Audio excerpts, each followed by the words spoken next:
The coffee cup shattered against the floor. Every head in May's diner turned toward booth number 7. The sound cut through the morning chatter like a knife through warm butter. Forks stopped midair. Conversations died on lips. The smell of fresh bacon and buttermilk pancakes hung frozen in the air as all eyes locked on the scene unfolding near the window.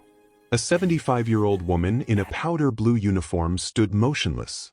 Her white apron was now stained with dark coffee. Hot liquid dripped down her weathered hands, turning her brown skin an angry red. She did not flinch. She did not cry out. She simply stood there, holding an empty serving tray, staring at the man who had just slapped the cup from her grip. His name was Marcus Whitmore. Tall, broad-shouldered, dressed in a tailored navy suit that cost more than most people in this small Georgia town made in a month. His leather shoes gleamed under the diner's warm pendant lights. His gold watch caught the morning sun streaming through the window, throwing small rainbows across the checkered tablecloth. What would you do if someone publicly humiliated your grandmother? Would you stay silent, or would you fight back? Think about that as this story unfolds. Before we begin, drop a comment below with your country and what time it is right now where you're watching. Whether it's sunrise in Nairobi, midnight in New York, afternoon in Canada, or evening in France, I want to know. Don't just sit back, tell me where in the world you are. Now let's get into the story. Marcus leaned forward in his booth, his ice blue eyes narrowing at the elderly waitress. His finger jabbed toward her face, close enough that she could smell the expensive cologne on his wrist. Close enough that the other customers could see the veins bulging in his neck. You call this service? His voice boomed across the small restaurant. I asked for black coffee. But not this watered-down garbage you've been serving me for the past 3 months. The woman's name was Loretta Jean Washington. Most folks in Belmore just called her Miss Lottie. She had owned this diner for 32 years. She had raised 4 children in the apartment above it. She had buried a husband, survived a recession, and fed half the town on credit during hard times. Her hands had flipped over 2 million pancakes. Her feet had walked enough miles across this black and white tile floor to circle the earth twice. And now those same hands trembled slightly as coffee dripped from her fingertips onto the floor. Mr. Whitmore, she said, her voice soft but steady, I apologize if the coffee wasn't to your liking. Let me get you a fresh cup. Marcus slammed his palm against the table. The salt and pepper shakers jumped. The red ketchup bottle wobbled dangerously close to the edge. A fresh cup. He laughed, but there was no humor in it. The sound was cold, mocking. You think a fresh cup fixes 30 years of mediocrity? Look at this place. He gestured around the diner with disgust. Cracked vinyl seats. Grease stains on the ceiling. And you? He looked Lottie up and down like she was something stuck to the bottom of his shoe. You're what, 70? 75? Why you still working? Don't you have any dignity left? A woman in booth 4 gasped. Her hand flew to her mouth. She was Tamika Reynolds, the local elementary school principal. She had known Miss Lottie her entire life. Her mother used to bring her here for chocolate milkshakes every Friday after school. Near the counter, a young man named Deshaun Carter gripped his coffee mug so hard his knuckles turned pale. He was 23, just back from the army, and every instinct in his body screamed at him to stand up and defend the old woman. But something held him back. Something in Miss Lottie's eyes told him to wait. Because Miss Lottie was not shaking from fear. She was shaking from something else entirely. Marcus Whitmore had been coming to this diner for exactly 4 months.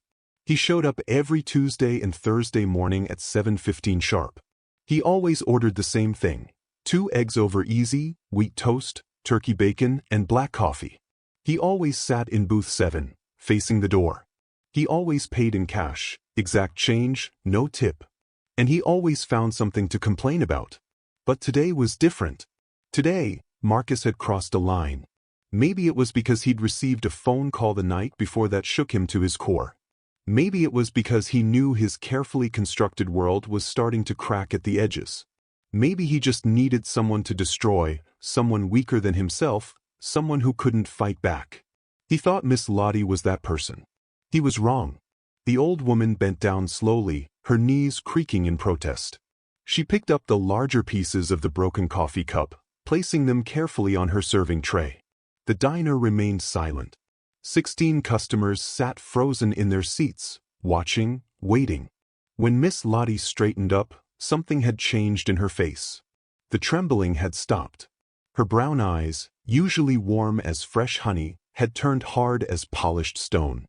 She looked at Marcus Whitmore the way a chess master looks at an opponent who has just made a fatal mistake. "Mr. Whitmore," she said, and her voice carried clear across the room. "I've been watching you for 4 months now. Watching how you treat people. Watching how you throw your money around like it makes you better than everybody else." Marcus's smirk faltered for just a moment. "What are you talking about, old woman?" Miss Lottie set her tray down on the empty table beside her. She wiped her coffee-stained hands on her apron. When she looked back at Marcus, there was the ghost of a smile playing at the corners of her lips. "I know who you really are," she said quietly. "I know what you did in Atlanta. I know why you really came to Belmore. And I know exactly what's in that safe deposit box at First National Bank on Oak Street." The color drained from Marcus Whitmore's face. His confident sneer crumbled like a sandcastle hit by an unexpected wave. His hands, which had been so steady when they slapped that coffee cup from Lottie's grip, now gripped the edge of the table like a drowning man clutching a life preserver. "You don't know anything," he hissed, but his voice cracked on the last word. Miss Lottie tilted her head to one side, studying him the way a cat studies a trapped mouse. "Don't I?" she asked. "Then why are you sweating, Mr. Whitmore?" And Marcus Whitmore, for the first time in his 53 years of life, found himself completely and utterly speechless. The 17 people in May's diner held their breath. Nobody moved. Nobody spoke. Because they all understood, in that electric moment, that they were about to witness something that would change their little town forever. What did Miss Lottie know? What secret was Marcus Whitmore hiding? And why had a 75-year-old waitress just made one of the most powerful men in 3 counties look like a scared little boy? The clock on the wall ticked past 7:32 in the morning. In exactly 5 minutes, every person in that diner would know the truth. And nothing in Belmore would ever be the same again. Marcus Whitmore's jaw tightened. The vein in his temple pulsed like a living thing trying to escape from beneath his skin. "You're bluffing," he said, but his voice had lost its thunder. It came out thin, reedy, almost desperate. "You're just a senile old woman who's been flipping pancakes too long. You don't know anything about me." Miss Lottie didn't move from her spot. The broken coffee cup pieces on her tray caught the light from the window, glittering like brown diamonds. Behind her, Tamika Reynolds slowly lowered her hand from her mouth. Her eyes darted between the elderly waitress and the wealthy businessman, trying to piece together what she was witnessing. "Senile." Miss Lottie repeated the word slowly, tasting it. "That's what you think, isn't it? That's what men like you always think. You see gray hair and wrinkles and you assume there's nothing left upstairs worth worrying about." She took a step toward Marcus's booth. Her orthopedic shoes made no sound on the tile floor. "But here's the thing about being 75 years old, Mr. Whitmore. You learn to watch. You learn to listen. You learn to remember things that younger folks are too busy to notice." In booth 12, near the back of the diner, a man named Roosevelt Jenkins set down his morning newspaper. Roosevelt was 81 years old. He had been coming to this diner since before Miss Lottie bought it. He had seen a lot of things in his 8 decades of living, but he had never seen Miss Lottie look at anyone the way she was looking at Marcus Whitmore right now. It reminded him of how his grandmother used to look at the white insurance men who came around during Jim Crow, trying to cheat black families out of their money. Patient. Knowing. Dangerous. Marcus pushed himself deeper into the vinyl booth seat, as if trying to create distance between himself and the old woman. His expensive suit suddenly looked too tight. His silk tie seemed to be choking him. "I could have you arrested," he said. "For harassment. For slander. I know people in this town. Important people." "I'm sure you do." Miss Lottie nodded slowly. "You've made it your business to know important people, haven't you? The mayor. The police chief. The bank manager. You've been very busy these past 4 months, making friends in high places." She paused, letting her words hang in the air like smoke. "But you forgot one thing. You forgot about the little people. The ones who serve your coffee and clean your hotel room and bag your groceries. We see everything, Mr. Whitmore. And we talk to each other." Deshaun Carter, the young veteran at the counter, felt a chill run down his spine. He had only been back in Belmore for 3 weeks, but even he had heard whispers about Marcus Whitmore. The man had arrived in town at the beginning of summer with a briefcase full of cash and a smile full of promises. He was going to invest in local businesses, he said. He was going to bring jobs to the community. He was going to make Belmore great again. But something about him had never sat right with Deshaun. Something in the way Whitmore's eyes never matched his smile. Something in the way he counted his money twice before putting it away, like he was afraid it might disappear. And now, watching the sweat bead on the man's forehead, Deshaun understood why. Marcus Whitmore was afraid. Not annoyed. Not angry. Afraid. The kind of fear that only comes when someone knows your deepest, darkest truth. "What do you want?" Marcus's voice dropped to barely above a whisper. "Money? Is that what this is about? Name your price." Miss Lottie laughed. The sound was unexpected, bright and clear like church bells on a Sunday morning. But there was no joy in it. "Money," she repeated. "You think everyone can be bought, don't you? That's your whole world, isn't it, Mr. Whitmore? Everything has a price. Everyone has their number." She shook her head slowly. "I've been poor my whole life. Raised 4 kids on tips and prayers. Buried my husband without enough money for a proper headstone. But I have something you will never have, no matter how many zeros are in your bank account." "And what's that?" Marcus spat out the words like they tasted bad. "A clear conscience." The words landed like a physical blow. Marcus flinched backward, his shoulder blades pressing against the booth's vinyl backrest. At that moment, the bell above the diner's front door chimed. Everyone turned to look. A young woman walked in, maybe 25 years old, wearing nursing scrubs and looking exhausted from what was clearly an overnight shift. Her name was Keisha Monroe, and she worked at the county hospital 2 towns over. Keisha stopped just inside the doorway, immediately sensing that she had walked into something. The air in the diner was thick with tension. Every face was turned toward booth 7. Nobody was eating. Nobody was talking. She said hesitantly, "Did I miss something?" "Take a seat, baby." Miss Lottie didn't take her eyes off Marcus. "You're about to get a show better than anything on Netflix." Marcus's hands curled into fists on the tabletop. His gold watch clinked against the formica surface. His face had gone from pale to flushed, angry red creeping up his neck like a rising tide. "You think you know something," he growled. "But you don't know anything. You're just a nobody. A nothing.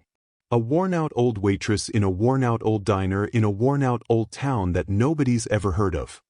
He stood up suddenly, his 6'2" frame towering over Miss Lottie's 5'4". "I could destroy you," he said, his voice low and threatening. "I could buy this building and tear it down tomorrow. I could make one phone call and have every health inspector in the state crawling through your kitchen. I could." "You could do a lot of things," Miss Lottie interrupted. Her voice was calm as a summer lake. "But you won't. You know why?" She reached into the pocket of her apron. Marcus's eyes went wide. His mouth opened, but no words came out. Because Miss Lottie had pulled out a photograph. Just a simple 4x6 photograph, slightly bent at the corners from being carried in that apron pocket for who knows how long. She held it up so Marcus could see it clearly. And Marcus Whitmore, the man who had walked into this diner like he owned the world, made a sound like a wounded animal. "Where did you get that?" His voice cracked completely now. "How do you have that?" Miss Lottie smiled, but her eyes remained cold as January ice. "I told you, Mr. Whitmore. The little people see everything." She tucked the photograph back into her pocket. "Now," she said, "would you like to sit back down and have a civil conversation? Or would you like me to show everyone in this diner exactly who you really are?" The clock on the wall ticked toward 7:35. Marcus Whitmore slowly, carefully, lowered himself back into his seat. His hands were shaking. His face was gray. And everyone in May's diner understood, with crystal clarity, that the power in this room had just shifted completely. What was in that photograph? What secret was Miss Lottie holding over Marcus Whitmore's head? And why did a simple picture have the power to bring a powerful man to his knees? The answers were coming, and they were going to change everything. The photograph burned a hole in Miss Lottie's apron pocket. She could feel its weight like a loaded gun, ready to fire at any moment. Marcus Whitmore sat frozen in booth 7. His earlier arrogance had melted away like ice cream on a hot sidewalk. His perfectly styled gray hair was now damp with sweat. His expensive suit jacket hung open, revealing sweat stains spreading beneath his arms. "Talk," he said through clenched teeth. "What do you want from me?" Miss Lottie didn't sit down. She remained standing, looking down at him.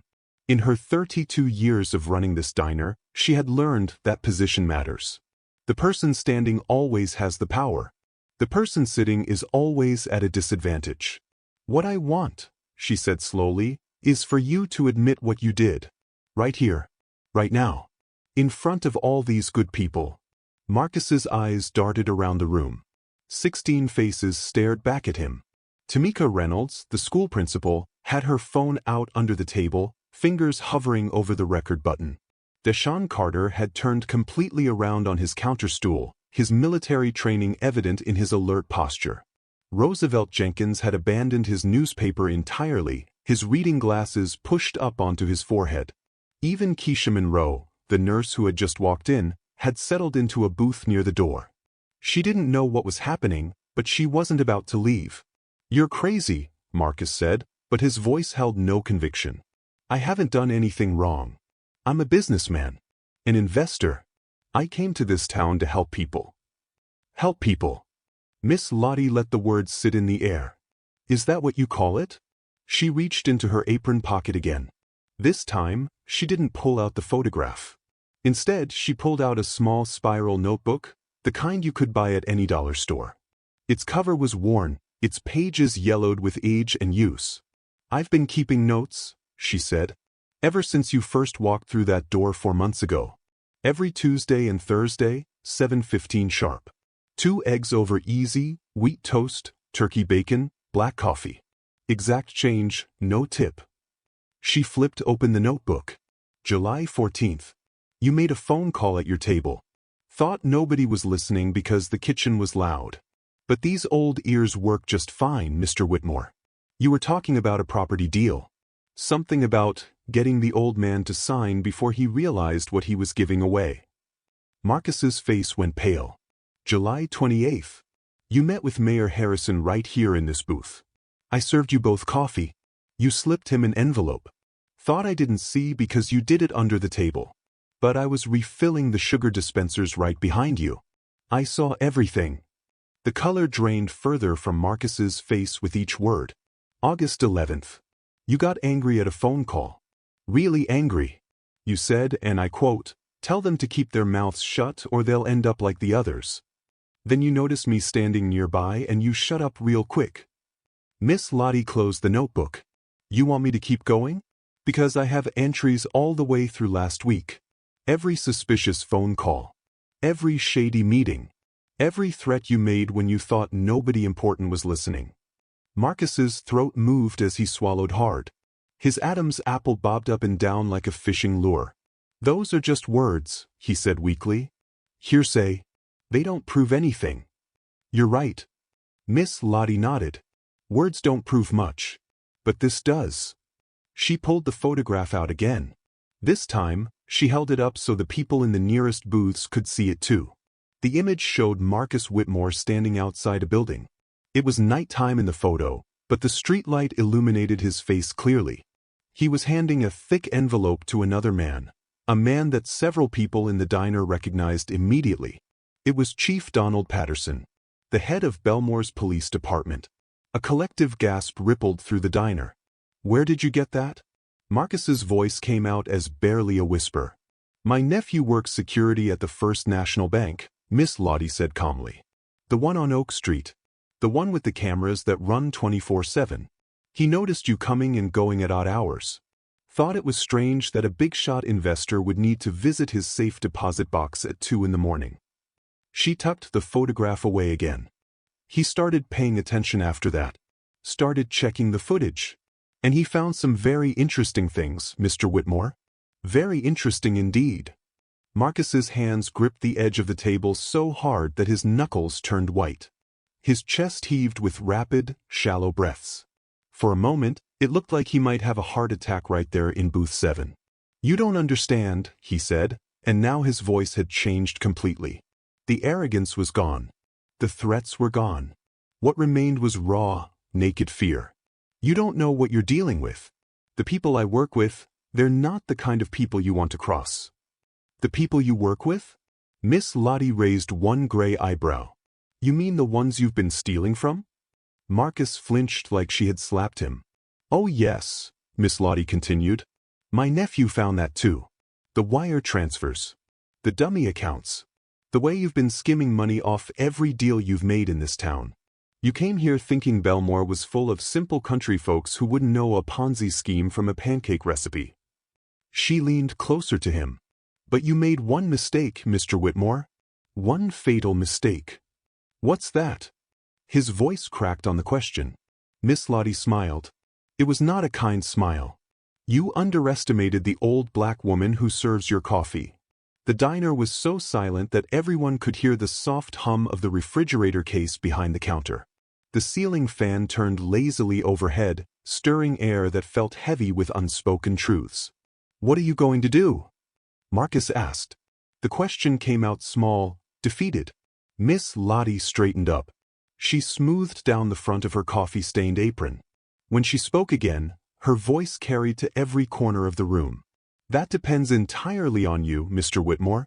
You have a choice to make. Right here. Right now." She reached into her apron one more time. This time, she pulled out a thick manila envelope. Marcus Whitmore's face went the color of old ash. Because he recognized that envelope. He recognized it because it had been in his safe deposit box at First National Bank on Oak Street. The one he visited at 2 in the morning when he thought nobody was watching. The one that contained every piece of evidence connecting him to the biggest fraud scheme in the state of Georgia. "How?" The word came out as barely a breath. "How did you?" Miss Lottie held the envelope in both hands, feeling its weight. "You should have tipped better, Mr. Whitmore," she said quietly. "You really should have tipped better." The clock on the wall showed 7:38. Miss Lottie opened the clasp on the manila envelope. And Marcus Whitmore understood, with horrible clarity, that his empire was about to come crashing down around him. What was inside that envelope? How had an elderly waitress managed to obtain the most damaging evidence against one of the most powerful criminals in Georgia? And what would happen when the truth finally came out? The moment of revelation was seconds away. And nobody in May's diner was prepared for what they were about to learn. The manila envelope felt heavy in Miss Lottie's weathered hands. Not because of the papers inside. They couldn't have weighed more than a few ounces. The weight came from what those papers represented. 30 years of lies. Millions of stolen dollars. And lives destroyed by one man's greed. Marcus Whitmore stared at the envelope like it was a coiled snake ready to strike. "You don't have to do this," he said. His voice had lost all its earlier venom. Now it was pleading, almost childlike. "Whatever you think you know, we can work something out. I have money. Real money. More than you could make in 100 lifetimes of serving pancakes and eggs." Miss Lottie didn't respond. Instead, she turned to face the rest of the diner. Every eye was locked on her.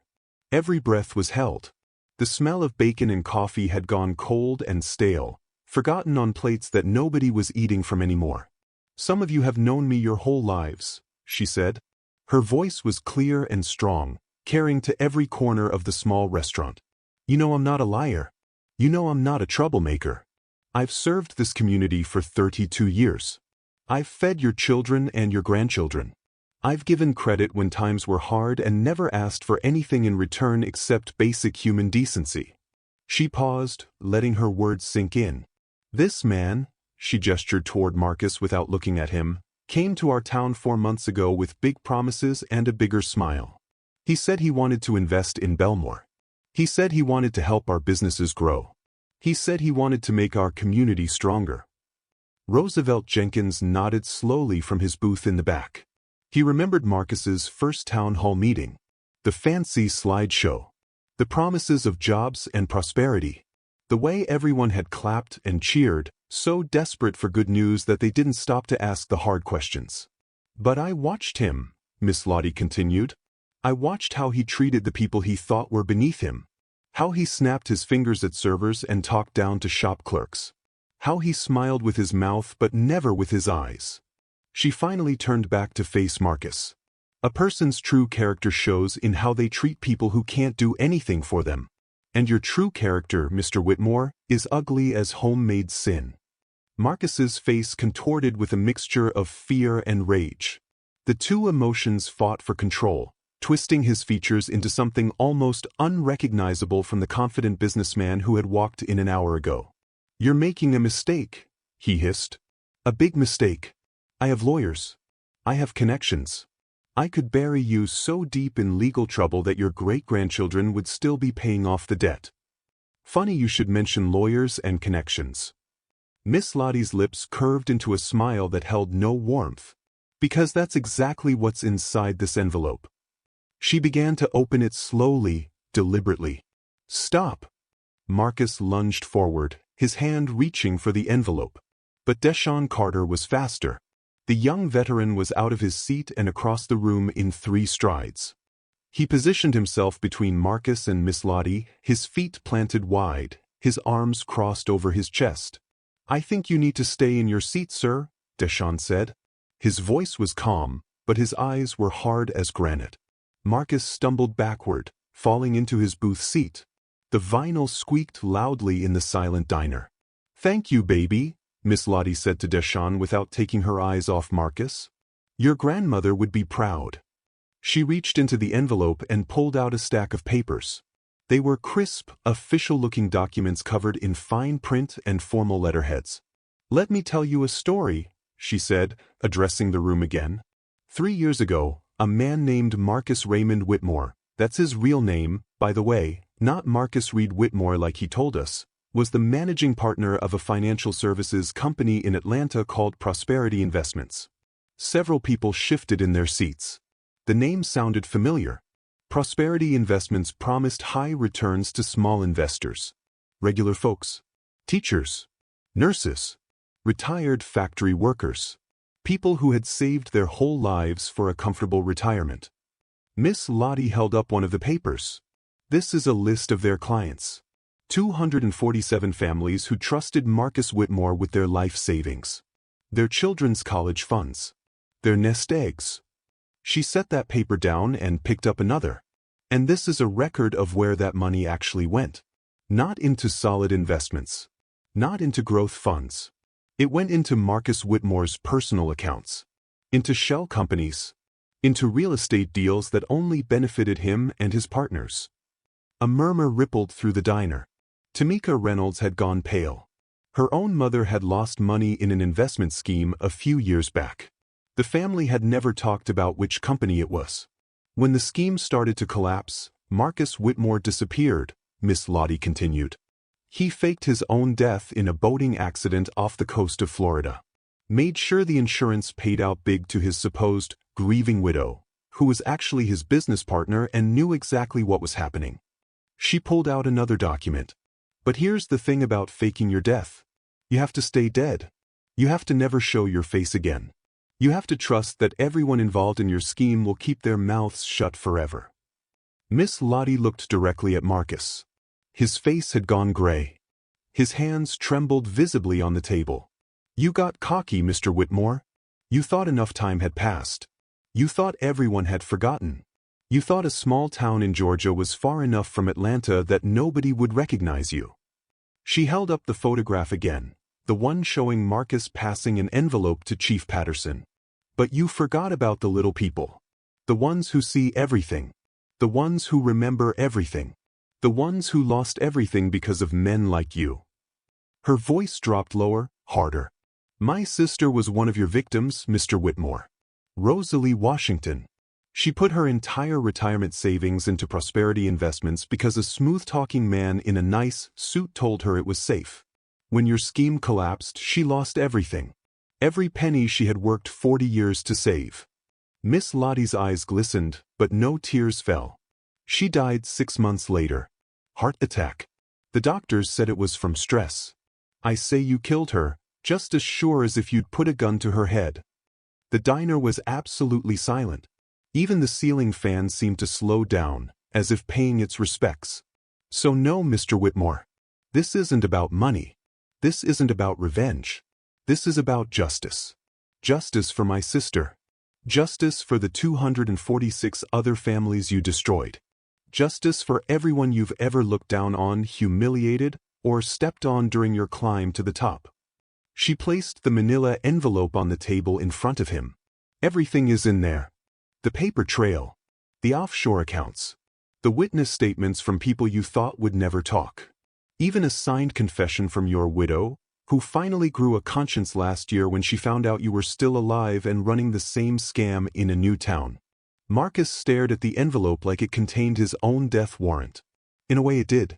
The FBI has copies, Miss Lottie added. So does the Atlanta Journal-Constitution. And the Georgia Bureau of Investigation. They're probably pulling up outside right now. As if on cue, the distant sound of sirens began to filter through the diner's windows. Marcus Whitmore's head snapped toward the sound. His face crumpled completely now, all pretense of power and control gone. He looked like what he really was, a scared, desperate man whose lies had finally caught up with him. You can't do this, he whispered. You don't know what you've done. Miss Lottie picked up her serving tray, still holding the broken pieces of the coffee cup he had slapped from her hands. I know exactly what I've done, she said quietly. I've made sure that for once in your miserable life, you face the consequences of your actions. The sirens grew louder. Through the diner's front window, the first flash of blue and red lights became visible. And Marcus Whitmore understood that his time had finally run out. What would happen when those police cars arrived? Would Marcus try to run? Would he try to fight? And what about Chief Patterson, whose own face appeared in that damning photograph? The next few minutes would determine everything. And Miss Lottie wasn't finished yet. The sirens screamed closer. Through the diner's windows, the morning sun was now sliced by strobing red and blue lights. 3 police cruisers pulled into the parking lot, their tires crunching on the gravel. Marcus Whitmore's eyes darted toward the back of the diner. The kitchen. The back door. An escape route. Miss Lottie saw the calculation happening behind his eyes. Don't even think about it, she said calmly. My cook, Jerome, is back there. He's 6'4" and 260 pounds. Played defensive tackle for the University of Georgia back in the day. He's been listening to everything through the service window. As if to confirm her words, a massive shadow appeared in the kitchen doorway. Jerome Washington, Miss Lottie's youngest son, filled the frame completely. His arms were crossed over his chest. His expression made it clear that Marcus Whitmore would not be leaving through the back door.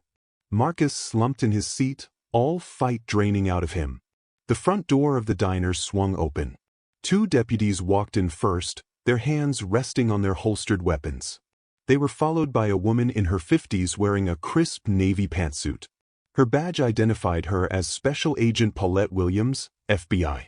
Behind her came another man, tall, thin, with graying hair and a prosecutor's intensity in his eyes. He carried a leather briefcase in one hand and a folder of papers in the other.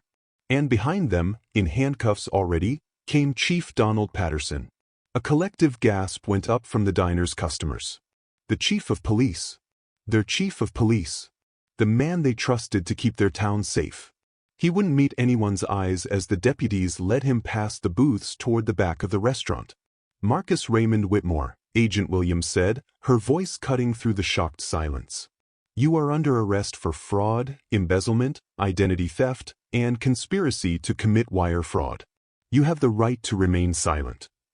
She continued reading him his Miranda rights, but Marcus wasn't listening. His eyes were fixed on Chief Patterson as the disgraced lawman was led past his booth. For just a moment, the 2 men's gazes met. Patterson's eyes were filled with fear and something else. Betrayal. Accusation. As if this was all somehow Marcus's fault for getting caught. Marcus looked away first. The deputies lifted him from the booth, not roughly, but not gently either. They pulled his arms behind his back and clicked the handcuffs into place. The sound of the metal closing around his wrists echoed through the silent diner. "Wait!" Marcus's voice cracked. "Wait, please. I can explain everything. I can make a deal. I have information." "You can discuss that with your attorney," Agent Williams interrupted. "Right now, you're coming with us." As they led him toward the door, Marcus turned his head to look at Miss Lottie one last time.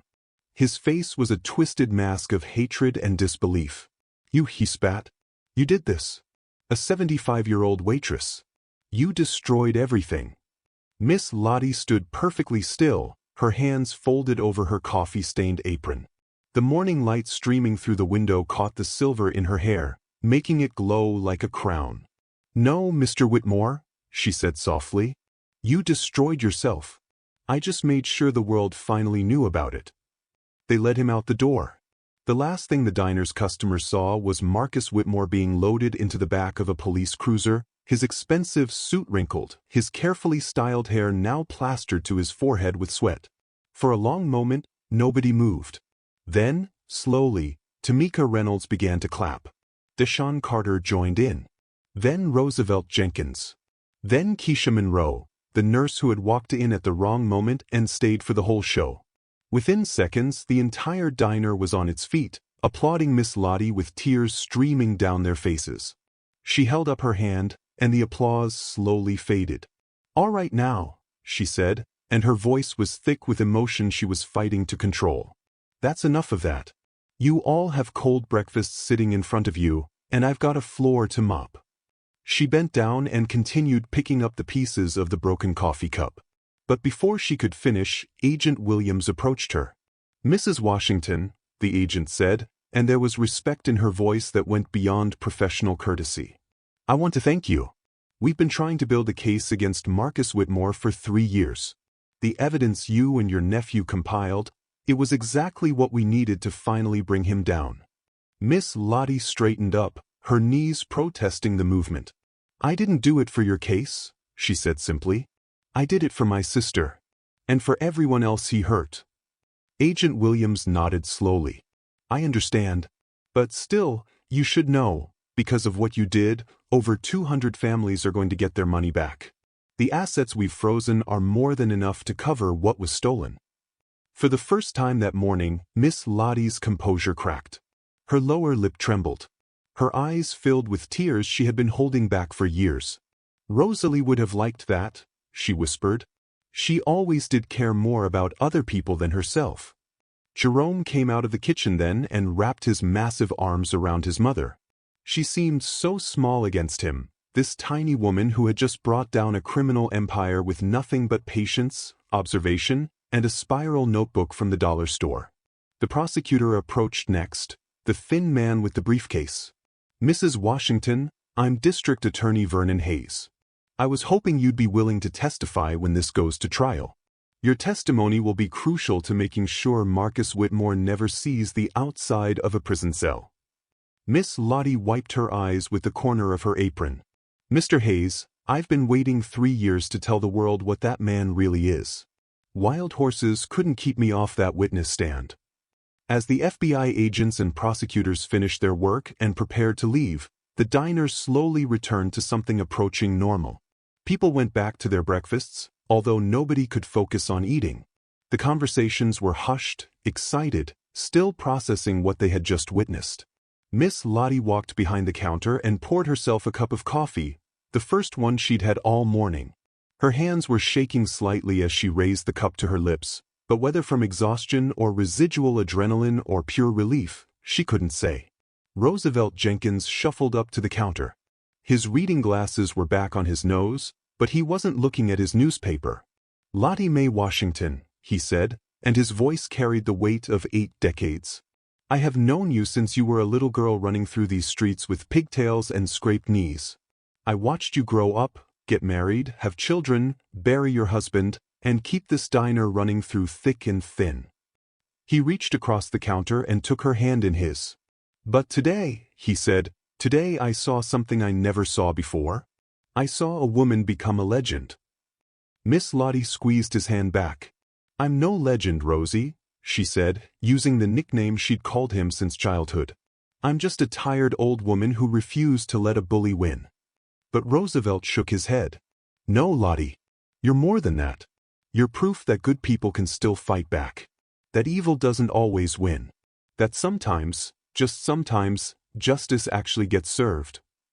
He released her hand and shuffled back to his booth, leaving Miss Lottie alone with her thoughts and her cooling coffee. Through the window, she watched the last police cruiser pull away, taking Marcus Whitmore to a future very different from the one he had planned. She thought about her sister Rosalie. About the phone call 3 years ago when Rosalie's voice had been hollow with shock and shame, admitting that she'd lost everything. About the funeral 6 months later, when Lottie had stood by her sister's grave and made a silent promise. That promise had been kept. But as Miss Lottie turned back to face her diner, the cracked vinyl seats, the grease-stained ceiling, the faces of neighbors and friends who had just witnessed something extraordinary, she knew that this wasn't really the end. It was just the beginning. Because there were still questions unanswered. Still secrets unexposed. Still one more revelation waiting in the wings that would shake this little town to its foundations. And Miss Lottie Washington, 75 years old and tired to her bones, was the only one who knew what was coming next. What was the final secret? What revelation was still waiting to be uncovered? And why did Miss Lottie look through that window with something more than satisfaction in her eyes? Something that looked almost like anticipation. The story wasn't over yet. Not by a long shot. The envelope hit the floor. Papers scattered across the black and white tile like leaves in a windstorm. Bank statements. Wire transfers. Photographs. Legal documents stamped with official seals from 3 different states. Evidence of a criminal empire built on lies, greed, and the broken dreams of ordinary people. Miss Lottie stood in the center of her diner, surrounded by the aftermath of justice finally served. The FBI agents had left 20 minutes ago, taking Marcus Whitmore and Chief Patterson with them. The sirens had faded into the distance. The parking lot was empty except for the familiar pickup trucks and sedans of her regular customers. But the story was far from over. Because as Miss Lottie bent down to gather the scattered papers, her fingers touched something she hadn't expected to find. A small envelope had been tucked inside the larger manila folder. It was sealed with red wax, the old-fashioned kind that people used generations ago when secrets were kept with fire and intention. Her name was written across the front in handwriting she recognized immediately. Rosalie's handwriting. Miss Lottie's heart stopped beating for a full 3 seconds. Her sister had been dead for 2.5 years. Her sister had been buried in Evergreen Cemetery on the hill overlooking town. Her sister had died believing she would never see justice for what Marcus Whitmore had done to her. And yet here was her handwriting, clear as day, on an envelope that had been hidden inside evidence gathered against the very man who destroyed her. Miss Lottie's hands trembled as she broke the wax seal. Inside was a single sheet of paper, folded twice. The writing was shaky, clearly written when Rosalie was already sick, already weakened by the stress that would eventually stop her heart. The letter read, "Dear Lottie Mae, if you're reading this, then I'm gone. And if this envelope found its way to you, then someone finally looked inside that safe deposit box on Oak Street. I knew Marcus Whitmore before he came to Atlanta. I knew him when he was still going by his real name, Marcus Raymond Whitmore, and running his first scam out of a storefront in Macon. I was his secretary, Lottie. For 3 months, back in 1992. I didn't know what he was doing then. I was young and stupid and blinded by a good paycheck. But I kept copies of everything. Everything. And when I realized what he really was, I hid those copies where no one would ever think to look. The 3rd pew from the back at Mount Zion Baptist Church. Under the seat cushion. The one with the coffee stain shaped like Florida. Get those papers, Lottie. And make him pay. Your loving sister, Rosalie." Miss Lottie read the letter 3 times. Then she sat down hard on the nearest stool, her legs suddenly unable to support her weight. All these years, her sister had known. Had carried this burden alone. Had hidden evidence that could have brought Marcus Whitmore down decades ago, but had been too afraid, or too ashamed, to come forward. Until now. Until her death had finally set the truth free. Jerome emerged from the kitchen, worry creasing his broad face. "Mama? You okay? You look like you've seen a ghost." Miss Lottie looked up at her youngest son. At 6'4", he towered over her, but right now he looked like the little boy who used to crawl into her lap during thunderstorms. "I need you to drive me somewhere," she said. Her voice was steady, but her hands were still shaking. "Right now. Before the FBI figures out there's more to find." Jerome didn't ask questions. He had learned long ago that when his mother used that tone, you simply did what she asked. He helped her to her feet and guided her toward the back door. As they passed through the kitchen, Miss Lottie paused at the service window. The diner was still buzzing with shocked conversation. Tamika Reynolds was on her phone, probably calling every person in her contacts list to share what she had witnessed. Deshaun Carter was helping Keisha Monroe process everything over cups of coffee that had gone cold an hour ago. Roosevelt Jenkins had finally returned to his newspaper, but his eyes weren't moving across the page. "Tanya," Miss Lottie called to her other waitress, a young woman who had been hiding in the storage room during the entire confrontation. "You're in charge until I get back. Don't let anyone leave without paying their bill." Tanya nodded, still pale from what she had overheard.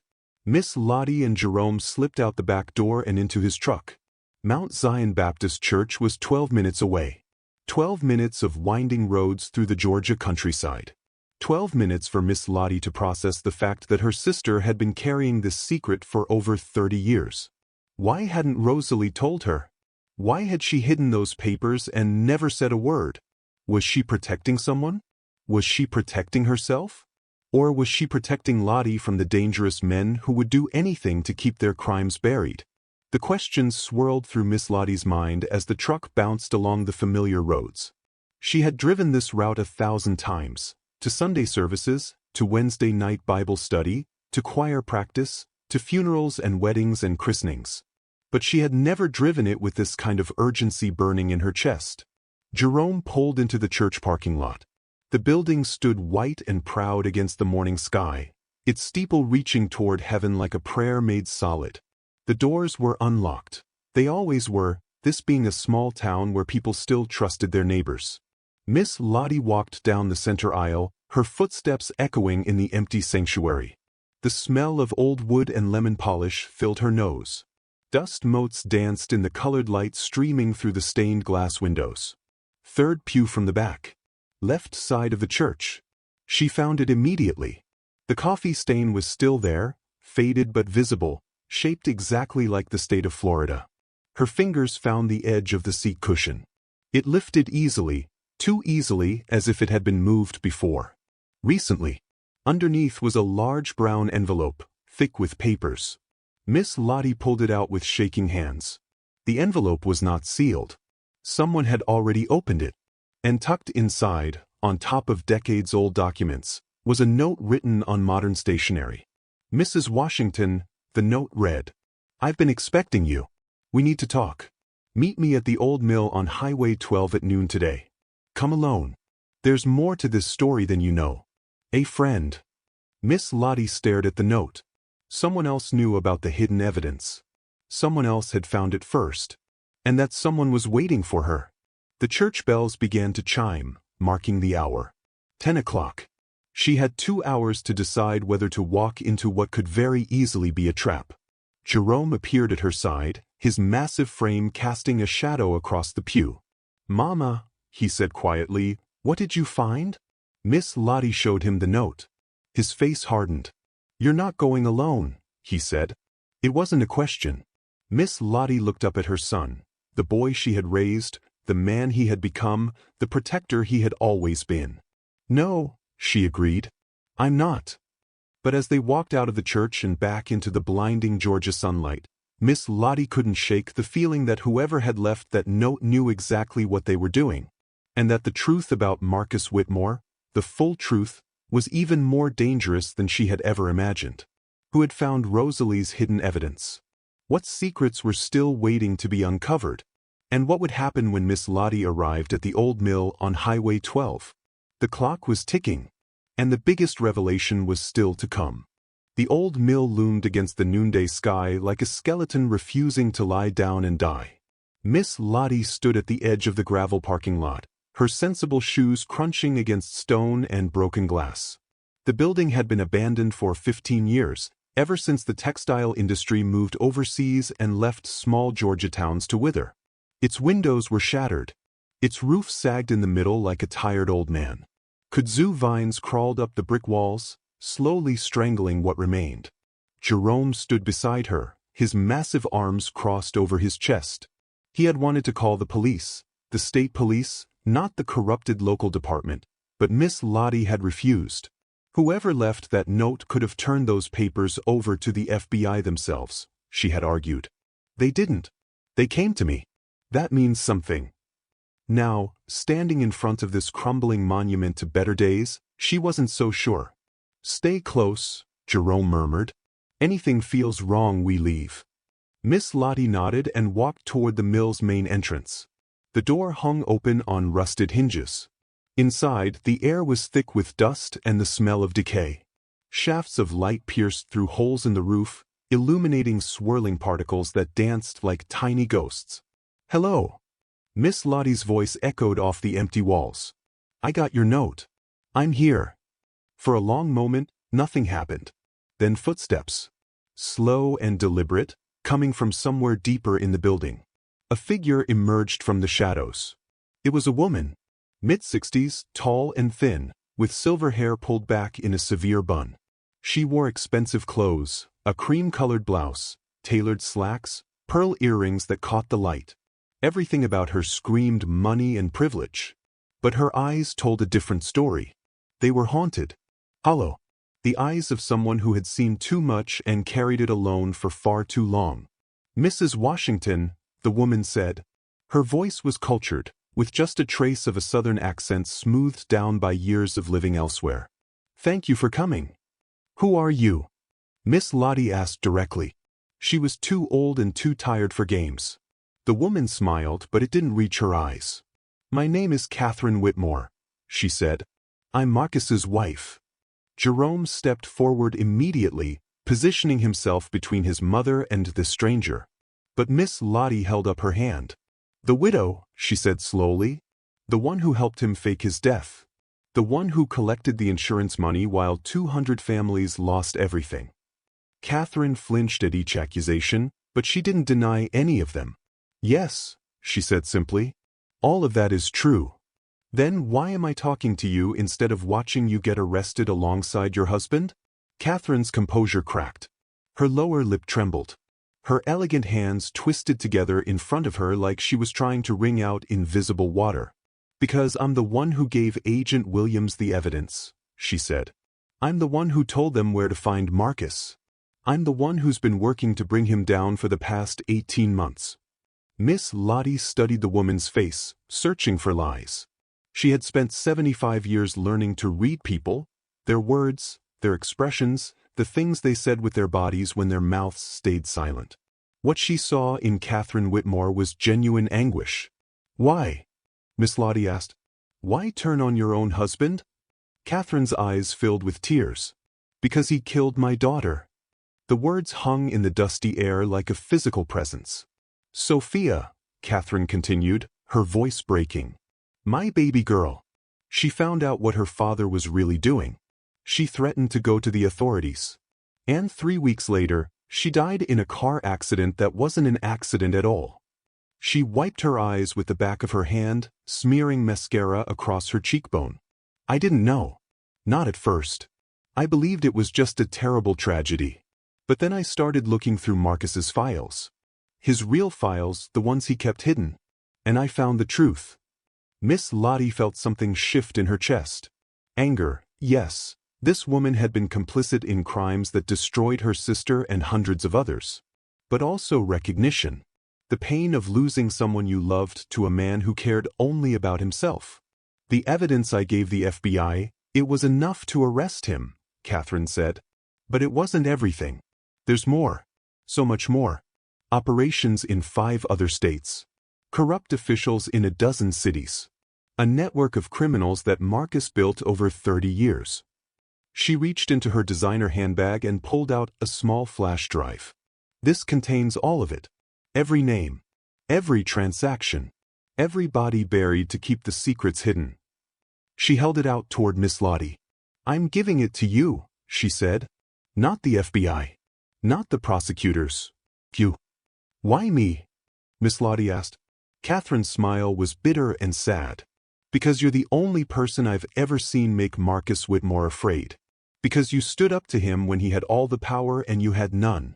Because your sister kept those papers hidden for 30 years, waiting for someone brave enough to use them."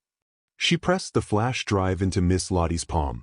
"I don't deserve forgiveness," Catherine said quietly. "I know that. I helped him. I benefited from his crimes. I looked the other way when I should have spoken up. But I'm trying to make it right. This is all I have left to give." Miss Lottie looked down at the flash drive. Such a small thing to contain so much destruction. "What happens to you now?" she asked. Catherine shrugged. "I've already made a deal with the prosecutors. Full cooperation in exchange for a reduced sentence. I'll probably spend the next 10 years in federal prison. But at least I'll be able to look at myself in the mirror again." She turned to leave, then stopped. "One more thing," she said without turning around. "Your sister, Rosalie, she wasn't just Marcus's secretary back in 1992. Miss Lottie's breath caught in her throat. "What do you mean?" Catherine finally turned to face her. She was the one who first tried to stop him. She gathered evidence. She went to the police. But Marcus had already corrupted them. They told him everything, and he made sure she could never work in finance again. He destroyed her career, her reputation, her confidence. Tears streamed down Miss Lottie's weathered cheeks. "She spent the rest of her life trying to rebuild what he took from her," Catherine continued. "And when she saw him on television 30 years later, promising to help the very kind of people he had always preyed upon, she couldn't resist. She invested her savings, hoping to gather new evidence from the inside." "But he recognized her," Miss Lottie whispered. "Yes. He didn't let on, but he knew exactly who she was. And he made sure she lost everything, again. His final revenge against the woman who had once dared to stand up to him." Catherine Whitmore walked away then, her heels clicking against the concrete floor until the sound faded into silence.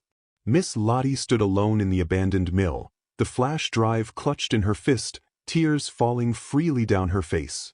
Her sister hadn't been a victim. She had been a warrior who had fought Marcus Whitmore for 30 years, in secret, in silence, in the shadows. And now it was Miss Lottie's turn to finish what Rosalie had started. Jerome appeared at her side, his face etched with concern. "Mama? What do we do now?" Miss Lottie wiped her eyes, squared her shoulders, lifted her chin. "Now," she said, "we burn it all down." What secrets were on that flash drive? How deep did Marcus Whitmore's criminal network really go? And what would happen when Miss Lottie Washington, a 75-year-old waitress from a small Georgia town, exposed the truth to the entire world? The final battle was about to begin. The newsroom of the Atlanta Journal-Constitution buzzed like a hive of angry bees. Miss Lottie sat in a plastic chair in the lobby, watching journalists run back and forth through glass doors that led to the main floor. Phones rang constantly. Televisions mounted on the walls showed breaking news banners. Belmore businessman arrested in massive fraud scheme. Her diner's name scrolled across the bottom of the screen. She had called ahead, asked to speak with someone about additional evidence related to the Marcus Whitmore case. They had sent her to the lobby and told her to wait. That was 45 minutes ago. Jerome sat beside her, his knee bouncing with nervous energy. He had tried 3 times to convince his mother to let him handle this, to find a lawyer, to go through proper channels, to protect herself from whatever fallout might come. But Miss Lottie was done being careful. Her sister had been careful, had hidden evidence for 30 years, had died with secrets still locked inside her heart. Careful hadn't worked. A young woman finally emerged from behind the glass doors. She was maybe 30, with natural hair pulled up in a professional bun and intelligent eyes that assessed Miss Lottie with equal parts curiosity and skepticism. "Mrs. Washington? I'm Maya Okonkwo. I've been covering the Whitmore story." They said you have additional information? Miss Lottie stood up. Her knees protested, but she ignored them. I have more than information, she said. I have everything. She handed Maya the flash drive. There's enough on there to bring down half the corrupt officials in Georgia, Miss Lottie continued. Bank records, wire transfers, recorded phone calls, and a list of 12 people who were killed to keep Marcus Whitmore's secrets buried. Maya's professional mask slipped. Her eyes widened. Killed? You're saying this is more than financial fraud. I'm saying Marcus Whitmore isn't just a con man. He's a murderer. And the evidence to prove it is in your hand. 2 hours later, Miss Lottie sat in a conference room with Maya, her editor, 2 lawyers, and a representative from the FBI who had been hastily summoned. The flash drive's contents were displayed on a large screen at the front of the room. Names scrolled past. Dates. Dollar amounts. Photographs of men in suits shaking hands with criminals. Documents marked confidential, with stamps from police departments, city halls, and corporate offices across the Southeast. It was worse than anyone had imagined. Marcus Whitmore hadn't just been running a Ponzi scheme. He had been the financial architect for a network of organized crime that stretched from Atlanta to Miami to New Orleans. Money laundering, bribery, extortion, and yes, murder. 12 people over 30 years. Business partners who got greedy. Witnesses who threatened to talk. A journalist in Tampa who got too close to the truth. A prosecutor in Birmingham who couldn't be bought. And Sophia Whitmore, Marcus's own daughter, killed because she discovered what her father really was. Miss Lottie watched the faces of the people in the room as the evidence scrolled past. Horror, disbelief, the slow realization that they were looking at something historic, something that would shake the foundations of power across multiple states. Where did you get all this? The FBI representative asked. Her name was Agent Patricia Moore, and her face was pale beneath her professional composure. From Catherine Whitmore, Miss Lottie replied. Marcus's wife. She's been gathering evidence against him for 18 months. We already have Mrs. Whitmore in custody, Agent Moore said. She's cooperating fully. But she never mentioned anything this extensive.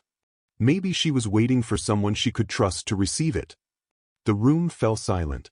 Maya Okonkwo leaned forward in her chair. Mrs. Washington, with your permission, we'd like to run this story. All of it. Front page, full investigation. This is Pulitzer-level material. The public needs to know. Miss Lottie nodded slowly. That's why I came to you, she said. My sister spent 30 years gathering evidence against Marcus Whitmore. She died before she could see him face justice. I won't let her sacrifice be forgotten. The story broke the next morning. Whitmore Empire of Crime, Decades of Fraud, Corruption, and Murder Exposed, screamed the headline. Within hours, it had been picked up by every major news outlet in the country. CNN, The New York Times, international papers from London to Tokyo. Miss Lottie's phone rang so many times that Jerome finally turned it off. In Belmore, the diner was surrounded by news vans and reporters begging for interviews. Tamika Reynolds organized a group of regulars to stand guard at the door, protecting Miss Lottie from the media storm. But Miss Lottie wasn't hiding. At precisely noon, she walked out the front door of her diner and stood on the steps facing the cameras. Jerome and Tanya flanked her on either side. Roosevelt Jenkins stood just behind her, his cane planted firmly on the ground. I have a statement to make, she announced.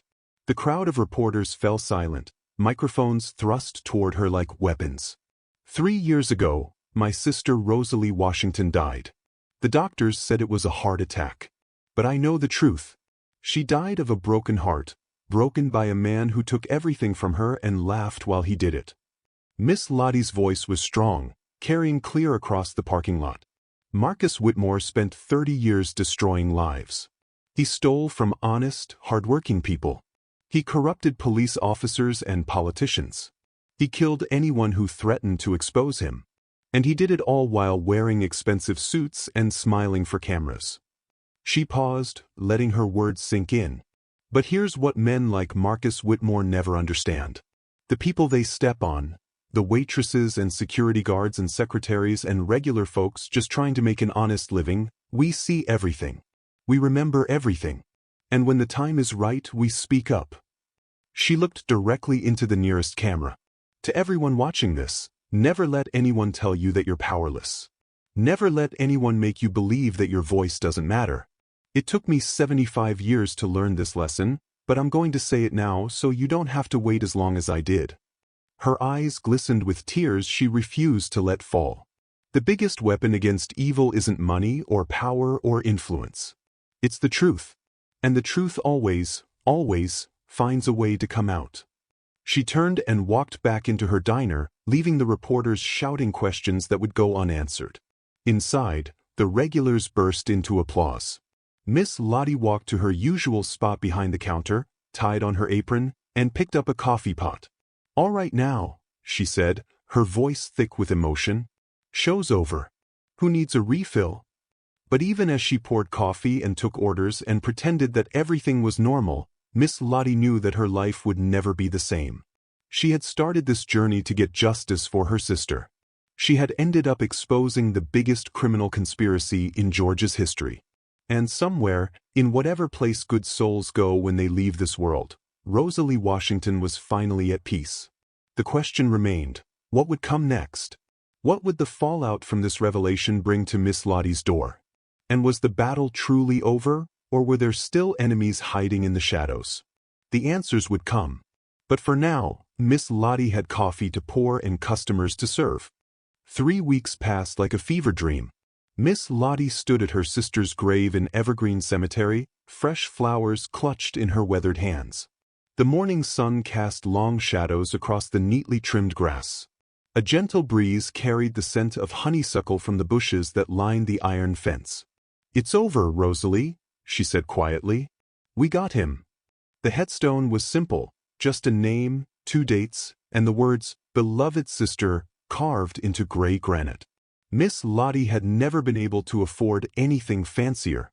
Now, with the reward money that various agencies were processing for her assistance in bringing down Marcus Whitmore's network, she could finally give her sister the memorial she deserved. But that felt wrong somehow. Like it would erase the humble dignity that had defined Rosalie's life. Instead, Miss Lottie had decided to establish a scholarship fund in her sister's name.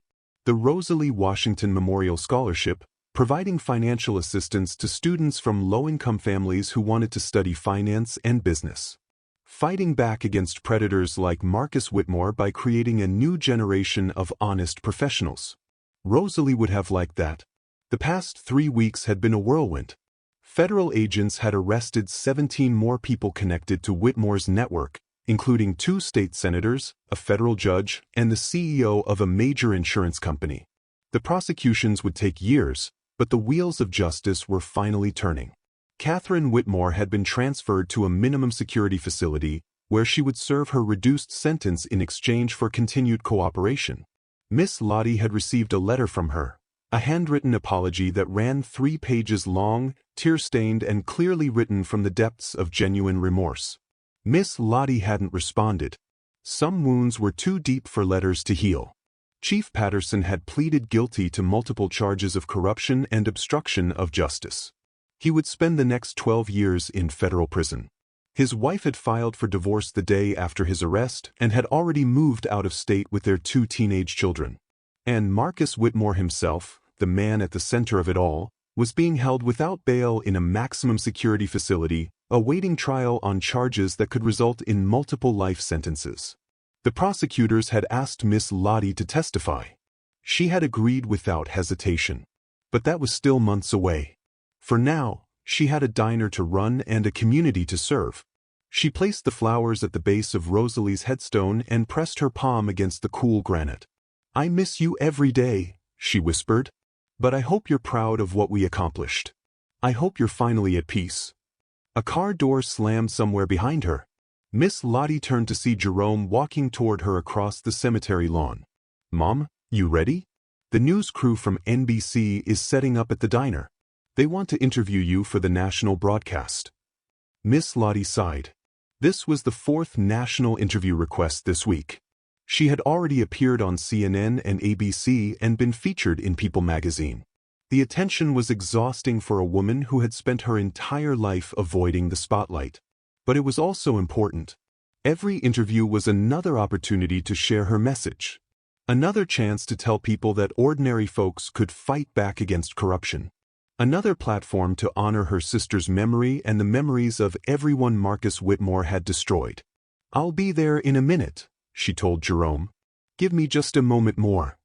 He nodded and retreated to his truck, giving her privacy. Miss Lottie turned back to the headstone. "You know what the funny thing is, Rosalie? That man spent 30 years building his empire. Millions of dollars. Powerful friends. A network that stretched across half the country. And in the end, what brought him down was a 75-year-old waitress with a spiral notebook and a really good memory." She laughed softly, wiping her eyes with the back of her hand. "I guess he never learned what Mama used to tell us. It's not the size of the dog in the fight, it's the size of the fight in the dog." She kissed her fingertips and pressed them to her sister's name. "Rest easy now. I'll see you again someday. And when I do, we'll have a lot to talk about." Miss Lottie walked back to Jerome's truck, her orthopedic shoes leaving shallow impressions in the soft cemetery grass. The drive back to Belmore took 12 minutes. 12 minutes of winding roads through the Georgia countryside she had known her entire life. 12 minutes to prepare herself for another round of cameras and questions and bright lights. When they pulled into the diner's parking lot, Miss Lottie's breath caught in her throat. The lot was packed. Not with news vans, though there were a few of those, but with regular cars. Pickup trucks. Minivans. Sedans with dented bumpers and faded paint. People lined up outside the diner's front door. Dozens of them. Maybe 100. Miss Lottie climbed out of the truck, confusion creasing her face. What in the world? The crowd parted as she approached. Faces she recognized, regulars who had been coming to her diner for years. Faces she didn't recognize, strangers from neighboring towns who had heard her story and driven miles to see her. And there, standing on the front steps of her diner, was Mayor Harold Washington, no relation, holding a large framed certificate. "Mrs. Loretta Jean Washington," he announced, his voice carrying across the crowd. "On behalf of the town of Belmore and the state of Georgia, it is my honor to present you with this citation for exceptional courage and service to your community." The crowd erupted in applause.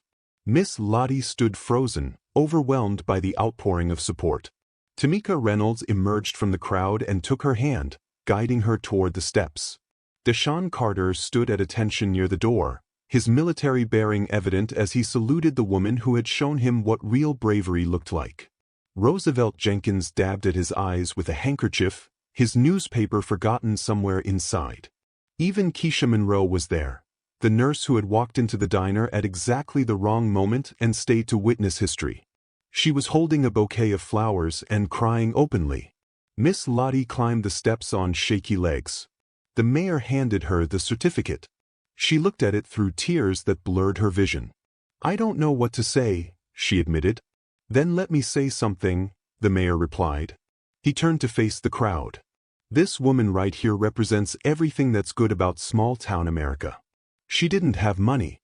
She didn't have political connections. She didn't have anything except the truth and the courage to speak it. And because of her, justice has finally been served." The applause was deafening. Miss Lottie finally found her voice. "All I did was refuse to be silent," she said, her words carrying across the crowd. "All I did was remember that every person has value, no matter how powerful someone thinks they are. All I did was honor my sister's memory by finishing what she started."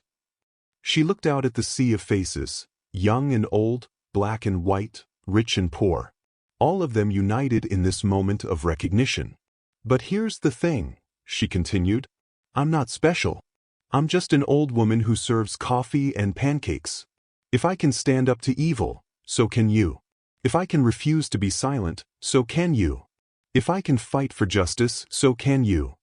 She pressed the certificate to her chest. "Don't wait for heroes. Be the hero. That's what my sister taught me. And that's what I'm passing on to all of you." The crowd surged forward, surrounding her with hugs and handshakes and words of gratitude. Miss Lottie accepted them all, her heart full to bursting. For 75 years, she had lived a quiet life.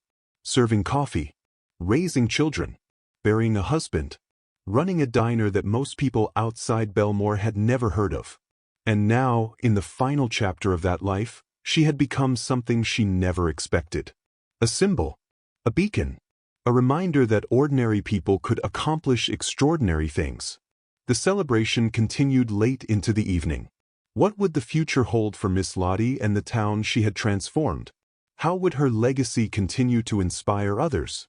And what new challenges waited just over the horizon? The story was almost over, but the impact would last forever. The diner was quiet. 6 months had passed since that morning when Marcus Whitmore had slapped a coffee cup from Miss Lottie's hands and set in motion a chain of events that would change everything. The news crews had long since departed. The celebrity had faded. Life in Belmore had returned to something approaching normal. But nothing was really the same. Miss Lottie stood behind her counter at 5:45 in the morning, just like she had done every day for 32 years. The coffee was hot. The bacon was sizzling. The first rays of sunlight were beginning to peek through the windows, painting golden stripes across the black and white tile floor. She was alone for now. The first customers wouldn't arrive for another half hour. This had always been her favorite time. The quiet moments before the world woke up, when she could think and pray and remember. On the wall behind the register hung a new photograph. It showed 2 women, one young, one old, standing arm in arm in front of this very diner. The young woman was Rosalie, captured in a moment from 40 years ago when the future still seemed full of promise. The old woman was Miss Lottie, photographed just last month by a reporter from the Atlanta paper. Jerome had found the old picture of Rosalie in a box of family photographs. Miss Lottie had cried for an hour when she first saw it. Then she had it framed and placed it where she could see it every single day. "Good morning, sister," she said softly to the photograph. "Another day in paradise." The bell above the door chimed. Miss Lottie looked up, surprised. It was too early for her usual customers. A young woman walked in. She was maybe 25, with dark skin and natural hair and eyes that held a mixture of nervousness and determination. She wore simple clothes, jeans, a worn sweater, sensible shoes. Nothing fancy. "Ma'am? Are you Miss Lottie Washington?" "I am. Can I help you?" The young woman approached the counter slowly, like she was afraid she might be turned away. "My name is Aaliyah Thompson," she said. "I drove here from Montgomery. That's about 4 hours away." "That's a long drive for breakfast," Miss Lottie observed. Aaliyah smiled, but her eyes glistened with unshed tears. "I'm not here for breakfast, ma'am. I'm here because of what you did. What you accomplished." She reached into her purse and pulled out a worn newspaper clipping, the front page of the Atlanta Journal-Constitution from 3 weeks after Marcus Whitmore's arrest. Miss Lottie's face looked out from the page, determined and dignified. "I've been carrying this with me ever since it came out," Aaliyah said, "because I'm in a situation kind of like yours was. There's a man in my town, a powerful man, who's been hurting people. Stealing from the church where my grandmother was a member for 60 years. Everyone knows, but nobody does anything because he's got money and connections." Miss Lottie set down the coffee pot she had been holding. "Go on," she said. "I've been gathering evidence for almost 2 years now. Receipts, recorded conversations, testimony from people he's cheated. But every time I think about coming forward, I get scared. I think about what he could do to me, to my family, and I freeze." She pressed the newspaper clipping to her chest. "But then I read about you. About how you were just a waitress in a small town, and you took down one of the biggest criminals in the state. About how you refused to be silent even when a powerful man tried to humiliate you in front of everyone." Tears were flowing freely down her cheeks now. "I drove 4 hours because I needed to see you. I needed to know that you were real, that regular people really could fight back and win. I needed to ask you how you found the courage to do what you did."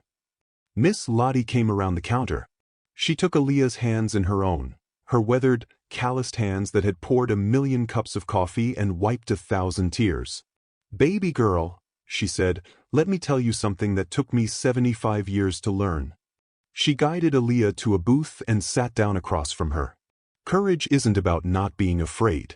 It's about being terrified and doing the right thing anyway. Every time I stood up to Marcus Whitmore, my knees were shaking. Every time I looked at that manila envelope, my heart was pounding so hard I thought it might burst right out of my chest. She squeezed Aaliyah's hands. But I did it anyway. You know why? Because I finally realized that staying silent wasn't really keeping me safe. It was just letting evil win. And I was too old and too tired to let evil win anymore. Aaliyah wiped her eyes with the back of her hand. But what if I fail? What if I come forward and nothing changes? What if he destroys me? Then at least you'll know you tried. At least you'll be able to look at yourself in the mirror and know that you didn't just stand by while people got hurt. At least you'll have your dignity. Miss Lottie stood up and walked back behind the counter. She poured 2 cups of coffee and brought them to the booth. Now, she said, sitting back down, tell me everything. Start from the beginning. And don't leave anything out. For the next 3 hours, Aaliyah talked. She described the corruption in her town, the people who had been victimized, the evidence she had gathered, the fear that had kept her silent. And Miss Lottie listened. Really listened, the way she had learned to do in 32 years of serving customers and hearing their stories. When Aaliyah finally finished, the diner was full of its usual morning crowd. Roosevelt Jenkins was in his booth with his newspaper. Tamika Reynolds was grabbing coffee before heading to school. Deshaun Carter was at the counter, telling Jerome about his new job at the County Veterans Center. Life going on. Miss Lottie reached across the table and took Aaliyah's hands one more time. Here's what we're going to do, she said. You're going to go home. You're going to gather all your evidence and make copies of everything. You're going to find a journalist you trust. I can give you Maya Okonkwo's number if you want. And then you're going to tell your story. She leaned closer. And if you ever feel scared, if you ever feel like you can't go on, I want you to call me. Day or night, doesn't matter. I'll be here. Because we're not alone in this fight, baby girl. There are more of us than there are of them. We just have to be brave enough to stand together. Aaliyah nodded slowly. The fear in her eyes hadn't disappeared completely, but it had been joined by something else. She stood up and hugged Miss Lottie tight. This stranger who had become her inspiration, her mentor, her proof that ordinary people could accomplish extraordinary things. Thank you, she whispered. Thank you for showing me what courage looks like. Miss Lottie walked her to the door. The morning sun was bright now, flooding the parking lot with golden light. Remember, Miss Lottie said, the truth always finds a way to come out. Our job is just to help it along. Aaliyah climbed into her car. Before she drove away, she rolled down the window and called out, I'll let you know what happens. You better, Miss Lottie called back. She watched until the car disappeared around the corner. Then she turned and walked back into her diner. Deshaun was waiting by the door. New recruit? He asked with a smile. Miss Lottie nodded. Just passing on what I learned. That's all any of us can do. She tied on her apron, picked up her coffee pot, and made her rounds through the breakfast crowd. Refilling cups. Taking orders. Sharing smiles and small talk with people she had known her entire life. The fight wasn't over. It would never really be over. There would always be powerful people who tried to hurt the vulnerable. There would always be corruption and greed and evil in the world. But there would also always be people like Miss Lottie Washington. Ordinary people with extraordinary courage. Regular folks who refused to stay silent when speaking up was the right thing to do. And that, in the end, was enough. That was everything. If this story touched your heart, if it reminded you of your own strength and the power you have to change the world around you, then do me a favor. Hit that subscribe button right now. Turn on notifications so you never miss another story that inspires, challenges, and reminds you of what's possible. Share this video with someone who needs to hear it. A friend who's facing their own battle. A family member who's forgotten how strong they really are. A stranger on the internet who might find hope in Miss Lottie's journey. And leave a comment below. Tell me, what would you have done in Miss Lottie's position? Have you ever had to stand up against someone more powerful than you? What gave you the courage to speak your truth? Your story matters. Your voice matters. And you never know who might be inspired by hearing it. This is not the end. It's just the beginning. Because every time we share these stories, every time we remind each other that courage exists in the most unexpected places, we make the world a little bit better. Until next time, remember the lesson Miss Lottie taught us all. The biggest weapon against evil isn't money or power or influence. It's the truth. And ordinary people, people like you and me, we are the ones who carry it forward. Stay strong. Stay brave. Stay true. And never, ever let anyone convince you that you don't have the power to change the world. Because you do. You absolutely do.